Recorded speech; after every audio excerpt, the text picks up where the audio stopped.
All right, so here's the video key for our worksheet on solving radical equations. Again, they could have radicals or rational exponents in it. They're equivalent statements. Okay, so we have square root of x plus 7 equals 10. So our goal obviously is to isolate the x. So we want to get the square root symbol by itself, right? So we're going to subtract 7 from both sides. And we get square root of x equals 3. And then how do we get rid of a radical? A square root, right, is we just square both sides. And so we get x equals 9. All right, and we're supposed to check for extraneous solutions here. It's not going to happen here on this one. Plug it in, square root of 9 is 3, 3 plus 7 is 10, so that works. All right, over here, okay, now it's a rational exponent. Okay, the x is already by itself. We just have to get rid of the exponent. And so the easiest way to do that is to raise it to the reciprocal power. All right. We could do it in two steps. We would square it first and then cube root both sides, or we just raise it to the 2/3 because that's going to then obviously cancel out using the power of power property. 3/2 times 2/3 is just 1. That goes away. We're just left with x equals 64 to the 2/3 power, which we should be able to simplify. The cube root of 64 is 4. So we get x equals 4 squared. And then 4 squared is just 16. All right, so that's our answer for that one.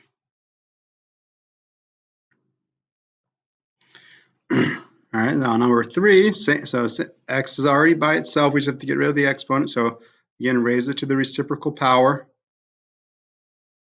So that's to the 3/2 power.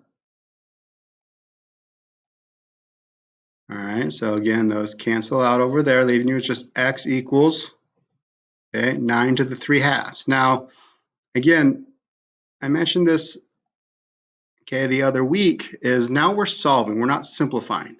Okay, so this 2 down here, this denominator 2 means it's the index of 2, it's a square root. So when we're solving, okay, and we square root something, we need both answers. We need the positive and the negative. All right, so when we square root 9 here, okay, it is plus or minus 3 cubed. All right, and then positive 3 cubed is 27, and negative 3 cubed is negative 27.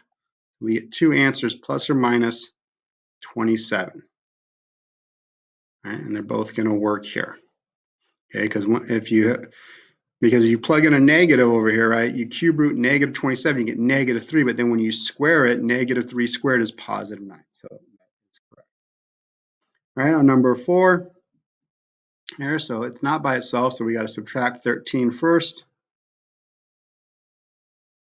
So you get x to the 2/3 equals 4. Raise both sides to the 3/2 power. Cancels that on that side. And so again, right, we're square rooting it, so we get plus or minus 2 cubed. So we get plus or minus 8. All right, and so that's going to work because negative 8 to the 2/3 is 4. Positive 8 to the 2/3 is 4, because that top number is going to, when you square it, it's going to make it positive. All right, over here now, number 5. Again, we're going to raise it to the 2/3 power. And so the whole again, I'm not going to add 2 first because it's in the parentheses. That whole quantity is being raised. Okay, once we get that quantity by itself, then we could do the exponent. Okay, that cancels out. We get x minus 2. All right, and we get 8 to the 2/3. Okay, and now it's the cube root of 8, which is just 2. Right? It's not plus or minus anymore. Just 2, and then 2 squared is 4. So again, we'll kind of show it the steps here. Cube root of 8 is 2, so you get 2 squared, which is 4. You get x minus 2 equals 4. Add 2 to both sides, and you get x equals 6. All right, now on number 6, okay, the difference here now, I'm not going to just raise it to the 3/4 power. I want to get that quantity by itself. I want to get that parenthesis by itself, so I have to get rid of this 3. I can't distribute it because it's being raised to a power. So how do I get rid of that? Well, it's being multiplied. So I just simply divide both sides by 3. So now I get the quantity 2x plus 4 raised to the 4/3 equals 16. Now I raise both sides to the 3/4 power.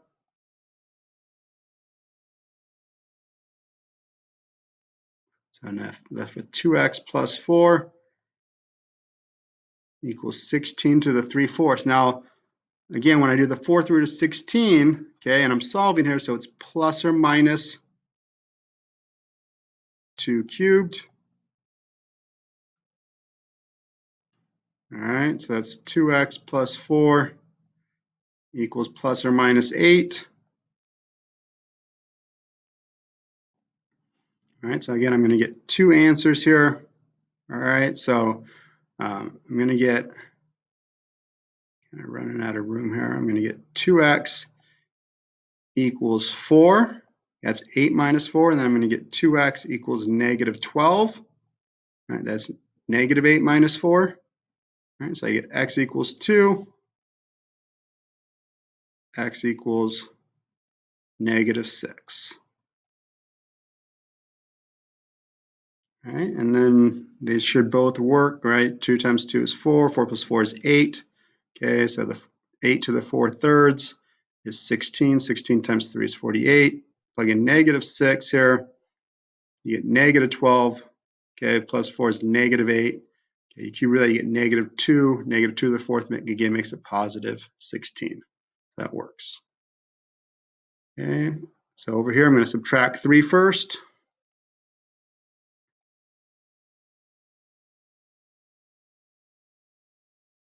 Get 8. Divide by 2, get 4. So you get x minus 2 to the 2/3 equals 4. Okay, raise both sides to the 3/2 power. Cancels out. X minus 2 equals, again, so I'm going to get plus or minus 8. All right, square root of 4 is 2. 2 cubed is 8. Plus or minus because of the square root. Add 2, so I get my 2 answers. X equals 10 and x equals negative 6. All right, and divide by 2. Get x plus 4 raised to the 2/3 equals 4. Raise both sides to the 3/2. Get x plus 4 equals, again, so plus or minus 8. Okay, subtract 4. So 8 minus 4 is 4. Negative 8 minus 4 is negative 12. All right, now 9 and 10, okay, these are those where we really have to check for extraneous solutions because there's x's on the outside and inside. So, right, if the x makes the inside negative, it's not going to work, even though it might, okay, have been a solution when we do it algebraically. All right, so right here, we know that the radical sign is by itself, so we're going to square both sides. So when I square this side, it is very important that I put parentheses around that because I'm squaring that whole quantity. I'm not squaring each thing individually, I'm squaring x minus 4. So that means I have to FOIL. Okay, so when I FOIL that, get x squared minus 8x plus 16 equals 2x. And it's a quadratic, so I want to set it equal to 0, so I subtract 2x from both sides. So I get x squared minus 10x plus 16 equals 0.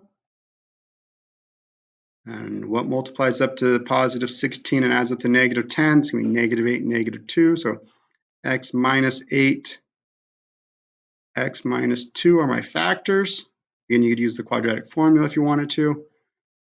And so my two answers are x equals positive 8 and x equals 2. All right, so if I go back to the original problem, okay, I'll erase that.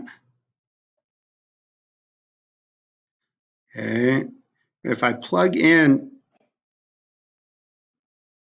8, okay, 8 minus 4 is 4, and 2 times 8 is 16, square root of 16 is 4. So that is true, okay? And you would think the square root of 16 is also negative 4, right? But we're not worried about that. But if I plug in 2, I get negative 2 here, all right? So now 2 times 2 is 4, square root of 4 is 2, but is it also negative 2? It's not in this case, right? We're simplifying now. Once we're plugging it in, we're simplifying. We're no longer solving. Okay, so this x equals 2 is wrong because it produces this negative over here. All right, and so the only answer here is x equals 8. All right, over here, same thing. We're going to square both sides. So you get 8x plus 1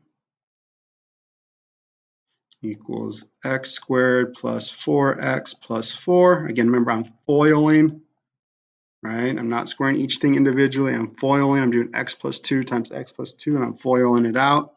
Quadratic, set it equal to 0. So you get x squared, subtract 8x, you get negative 4x, subtract 1, you get 3. That's factorable. So x minus 3, x minus 1. So my two answers are x equals 3, x equals 1.